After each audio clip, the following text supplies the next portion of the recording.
Okay.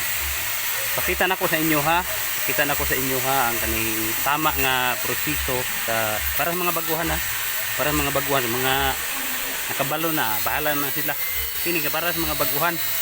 Gusto makaibalo kung sa sakto nga proseso sa pag-layout sa kuan sa ini magbuhat ka og sirap. Okay. Kini siya 9mm ni 9mm. Okay. Ano na siya ang layout ani mong god sa gawa 20 by 20. 20 by 20. Ano na siya? Karon 20. Dapat magbagis ka ni kung kaunin mo ang bagis din sa layout sa 20, dapat diri lang ika sa 19 lang siya. No? Kay kung unsa kadako ni 9mm ini siya mo flash ni diri pag bend ni mo diri mo na mahulog yapon siya og 20, dapat 19 tagid siya. Kita na ko ninyo ha.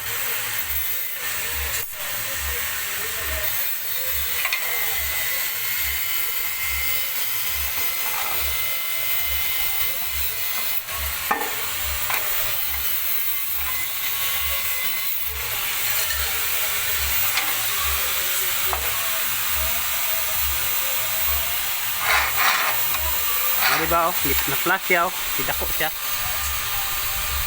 Diri siya nibigay. Asok na ito ni karon tanawa.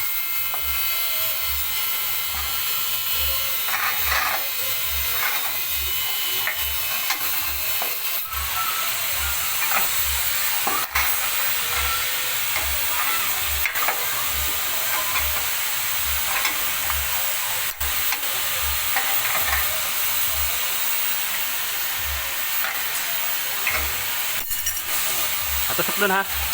Para makita ninyo nga dili atik na akong gibuhat.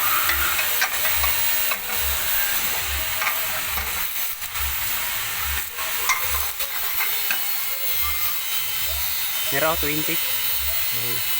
Sakto lagi siya 20. Ha. Yung kinipod. Magyapon 20. Kinipod 20 gapon no.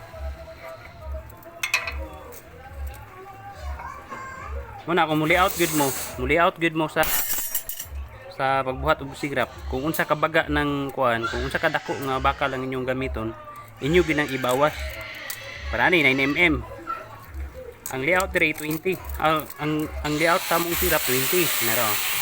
Ibawasan ako na siya og 1 cm. Kay mo flash man na dire. Okay, salamat kayo sa pagpapanood.